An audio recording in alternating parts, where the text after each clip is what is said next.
Okay, Prince Hassan bin Talal Jordan, the one I perceive to be the future Antichrist, conducted an interview in Indonesia as he attended the Organization of Islamic Cooperation. Let's see what he had to say. Your Royal Highness, Prince Hassan bin Talal would like to preface this by expressing our sincere gratitude. Thank you very much for joining us here on CNN Indonesia. Thank you so much for giving me the pleasure. It's a great welcome that we have received here in Jakarta since we arrived. Your Royal Highness, today is the last day of the OIC summit here in Jakarta. So how was it for you?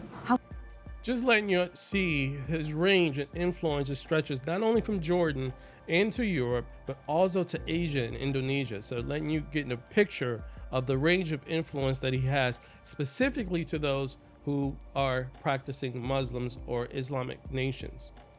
How was the conference? It was a moving occasion because I was possibly one of the very few Because remember, he is the 42nd descendant of the Prophet Muhammad, just like how Jesus is the 42nd descendant of the Prophet Abraham. Participants who actually attended the founding meeting of the OIC in 1969 in Morocco, when, if you recall, a deranged Australian tried to burn the Aqsa Mosque, and that's how the organization came into being. And to think that these decades have passed with the continuing change in Jerusalem, I mean, we're talking about over 600,000 Israeli Jewish settlers, or population in East Jerusalem even. So the Arab population is only 60% of that figure. So we're talking about 60,000 people, that's only 6%. 6% we're talking about of the actual population of East Jerusalem, and this is extremely worrying, of course. So it's not only, you know, to come to Jakarta to explain a case, it's also to have some interaction and engagement. And I think that the fact that Indonesia is opening an office in Ramallah is very good news, because you're actually coming closer to events. Your Royal Highness, what fields or topics within the OIC would Jordan plan to enhance or develop? Well, what I would like to say is, first of all, the OIC is much smaller than many international organizations, regional organizations, ASEAN included. And what I said earlier gives the impression that it hasn't achieved that much on changing people's attitudes towards Islam, particularly in these last years. What I'd like to promote is an atlas for Jerusalem. Actually, we're currently working on one of our most distinguished scholars, Dr. Muhammad Hashim Ghosha, is producing an atlas, and the Jerusalem Consciousness project, which we started some years ago with dynamic archival system with the Aga Khan Award for architecture.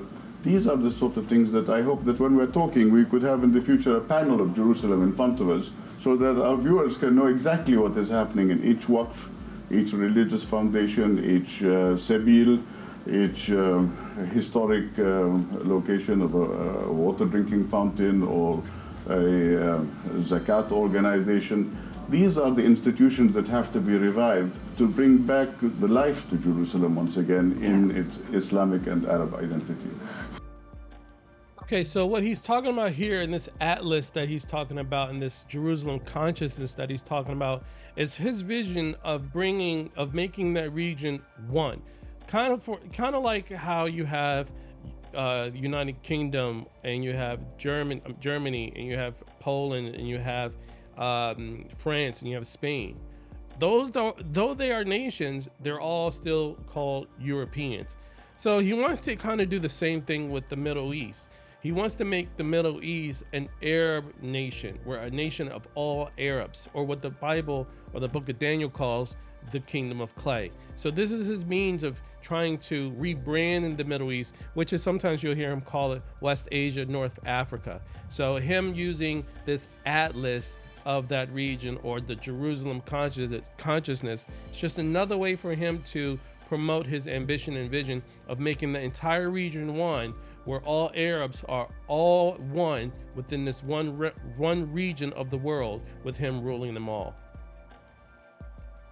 So with the insufficiency that you have just stated, does Jordan have anything to add in regards to the Jakarta Declaration or the situation between Israel and Palestine? Jakarta Declaration is a crisis declaration, because it comes at a moment where if what they call Region E or Area E, is severed from Jerusalem by this wall separating Ma'ali Adumim, which is this enormous settlement that they started shortly after the occupation in '67, and going all the way to the Mount of Olives. There is not going to be any contiguity left between Arab Jerusalem and the West Bank. And so this is event-oriented, come back to the negotiating table, develop an understanding of Jerusalem as a city of light, a city of culture, a city where maybe we can rise above the politics for a moment. Now consider how his focus is Jerusalem. Jerusalem has to be the beacon of light. Jerusalem has to be the focuses. Jerusalem has to be the place that lifts up everybody. Guys, there is no other reason and means of doing that than him establishing the third temple on the Temple Mount in Jerusalem. So this is his vision, but that only can happen after he becomes king, which is the first seal. But this is what his ambition ultimately will lead to, which is the fulfillment of the rebuilding of the third temple, which can only be done by the permission of the Hashemite kingdom of Jordan, because the Jordanian royal family, they control the authority of the Temple Mount in 1994 through the Jordanian-Israeli peace treaty. So nothing can happen on the Temple Mount without the blessing and approval of the Hashemite royal family of Jordan, and him in particular will be able to facilitate that, and the world will see him and Pope Francis as world peacemakers to be able to rebuild the third temple and have that beacon of light in Jerusalem that he's talking about. The politics are desperately required for solving inter-Palestinian questions, and all of this is reflected in the Jakarta Declaration. But there are very few holy cities left in the world where you can hold consultations. And maybe, just maybe, Indonesia's pilgrims visiting Jerusalem will bring new life to the people of Jerusalem with that interaction. Your Royal Highness, international issues, for example, like the refugee crisis, have become a mutual concern. Among others, also the improvements and cooperation against terrorism. So what are the plans or strategies does Jordan have against the fights against ISIS or ISIL or other terrorist organizations? Well, you know, when the Germans were two countries, there was the Democratic Republic of the East Germans, and they were always called the communists, you know, Reds under the bed. Today, it's sad that when you come to this part of the world, or you go to West Africa, people say Islamic State, as though this is the reality. Islamic State is being bombed, as though this is the reality. So again, you can hear how he calls the Middle East, not the Middle East, he calls it West Asia, which is the Middle East. It's a rebranding effort on his part to get away with the brand of Middle East, which is associated to terrorism, ISIS or ISIL. So for him, he calls it West Asia in order to rebrand it and to have a better reception to that region of the world with all his ambition that he's talking about. We are serving this organization of outlaws and this organization of hard, concentrated attacks on humanity by making so much propaganda about them. But I think that there are two ways in which one can recognize the importance of the threat. Incidentally, our cooperation with Indonesia is also security cooperation and military cooperation, and with many countries in the ASEAN region, because we're West Asia, you're East Asia, you've suffered from attacks in Bali and many other places, and we have suffered most recently by the killing of one of our officers, and before that a pilot of the Jordanian Air Force, and we will not take this lying down. So I think that also changing attitudes is part of the issue. Security is human beings. We have to invest in, enable, and employ young people who represent 70% of the population and who need jobs. You don't throw money at the problem of fighting a war against anybody successfully. You have to know how to fight. And at the same time, you have to know how to wage peace. Wage peace is changing the mindset. Yeah. And I think that at this time, people are... So did you hear how he said you need to wage peace? So he clearly understands in order to be able to destroy and get rid of the threat of ISIS and ISIL and terrorists in the region. You have to wage peace, which then kind of points to the rider on the horse who goes conquering and to conquer. You know, the Antichrist who goes conquering to conquer. But that won't happen until he is given a crown. So his idea of a righteous war or to wage peace doesn't make any sense. It's still war. Very confused in the world. We're living on that cusp today between mad, mutually assured destruction, and mass, mutually assured survival. He always has these coin phrases: mad, M-A-D, mutually assured destruction, and mass, mutually assured survival. And then he has human dignity and interfaith dialogue. So these coin phrases, you will hear from him over and over. He's so conceited with these coin phrases of his, but you'll get used to hearing that many times. Your Royal Highness, you had a meeting with our president, the Indonesian president, Bapak Joko Widodo. How was the meeting, and what other bilateral cooperations would you like to enhance with Indonesia? I was deeply touched by the modesty and the directness of President Joko Widodo and his particular emphasis on human dignity. And of course, he knows the figures better than... Did you hear what he said? His human dignity, that coin phrase I just told you about that he loves to throw around: human dignity, mutually assured destruction, mutually assured survival, and interfaith dialogue. You're going to hear that over and over and over again. I do in terms of bilaterals between Jordan and Indonesia, ranging from mineral exports in terms of phosphates and building fertilizer plants, and of course I reminded him that it's called the Malacca. The Malacca states, after all, are the encuentro, the encounter states. So east-west trade, I think, will be enhanced by many things, including the land route, the Silk Route, and the maritime Silk Route, which of course is part of the exchange. We are a part of that Red Sea, which of course traveled to the Gulf of Suez. And at the same time, I think that there are many points to be made.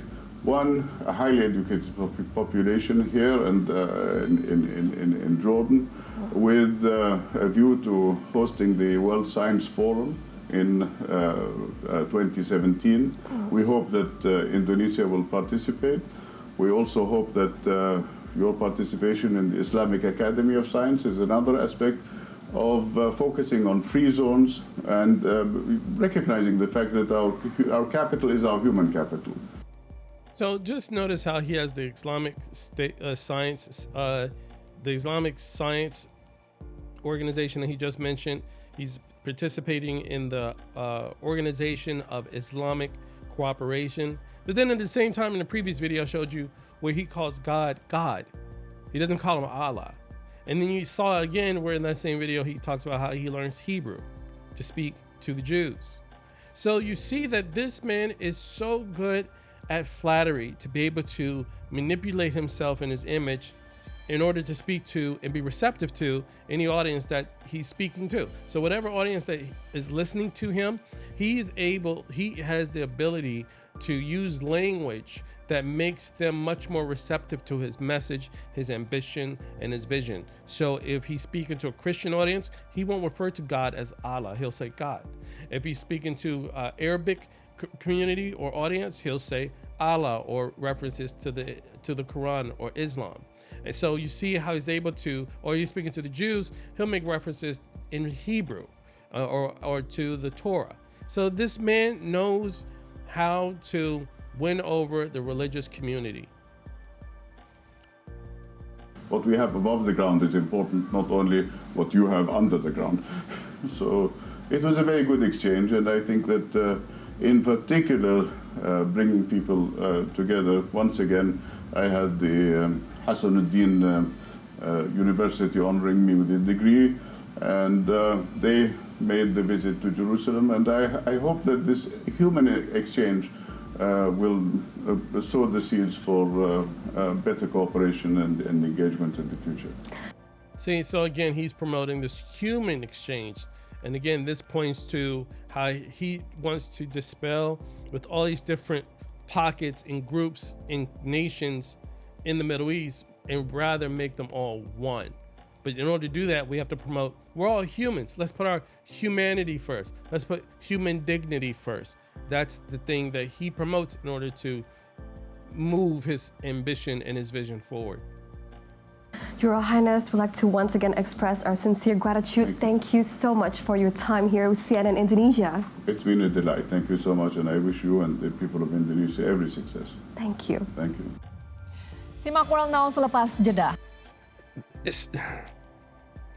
Okay, so essentially you saw how he's speaking to the Indonesia audience and where they're attending the Organization of Islamic Cooperation, and you see how he's talking about how through his vision and what he wants to accomplish, the region of the Middle East should, one, uplift and make Jerusalem the center focus, the centerpiece, the light of the region, to uplift all peoples in the area. And you notice how he also talks about human dignity, and he also talked about, let's put our humanity first. So you see again how Prince Hassan bin Salah of Jordan has these ambitions and these visions and these goals that will eventually facilitate the prophecy of Daniel and the kingdom of clay through the means in which he becomes the king when he's the rider on the horse that goes conquering and to conquer. So nothing happens till after he's crowned king in the first seal. And once that happens,